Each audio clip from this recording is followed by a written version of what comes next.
because of the racing that I started getting an interest in the performance market, and this is way before SEMA or any of that. I can remember elements of that evening, flashing chrome and flames out of exhaust pipes and the noise of Offenhauser engines.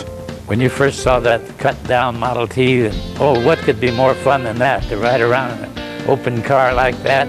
Our first introduction, in fact, you know, for me, was Hot Rod Magazine. Started working for a shop that sold performance parts. We had a real big street racing crowd. We all grew up together on the streets. My mother had been on my back to get rid of the Model A because it was so noisy and everything, you know, and didn't have any front fenders. In fact, I have no idea how I discovered wrenches, to tell you the truth, because the whole family was equipped with pens and accounting ledgers. So money was tight. I remember we bought the first Model T that I had was $7. We ran belly tanks, coupes. We built a fully enclosed streamliner. My mother said she would kill me if the car didn't kill me, so I started hiring talent. But I took to cars and what you could do with cars since I can remember. We had a long hallway. I had cars, little tiny cars that stretched the whole length of the hallway. I've always been interested in cars. Really wanted a V8.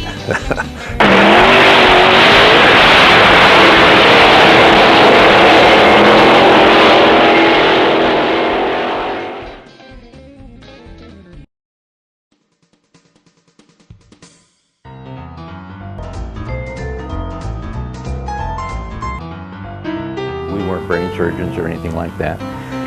About the only thing that we could do within our frame of reference was go fast. We'd go to the dry lakes. We heard it from the older guys, we heard about these dry lakes up in the Mojave Desert, where it rains during the winter and floods it, and it smooths out and dries out, and it's ready for the next season of racing.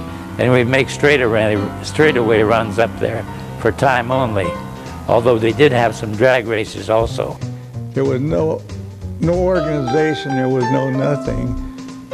And we'd get ideas and meet people we never saw before. They were a lot of them were building their own little hot rods. Well, we called them gow jobs then. Hot rod came later. Just all during the war, we would show pictures of our hot rods to our friends in the barracks from around the country and everything, and it just sounded like something I'd really like to do. We started this as a hobby, and there was no money in dry lake racing in Southern California, but we were surprised to find that this industry got going like it did. Wyan had a garage in front of his mother's house, just a regular garage in the front of the house. And everybody started that way. Even Harudka did back in Cleveland. He started in his garage with his gasket business. So it's not a cliche, it's a truism. A lot of these ideas really wasn't our ideas.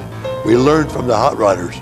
And I go all the races, all the tracks, and get ideas, and I come back and I can modify and say, I'll make it better.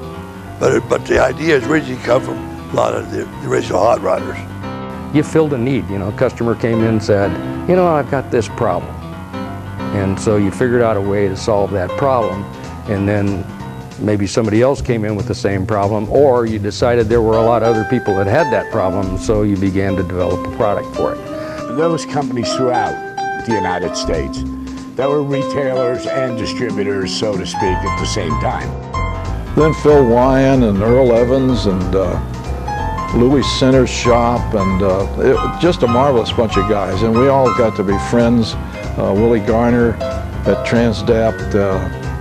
It was just great. They all ran to lakes or they participated in it, and they all started making equipment. And then it became quite a business. Gradually, more and more people got in the business, and that's how it was. It was just a great group of guys that eventually felt the need to get together and form an organization. We used to talk occasionally about the fact that we really needed to have a manufacturers association, and someday we really need to do that.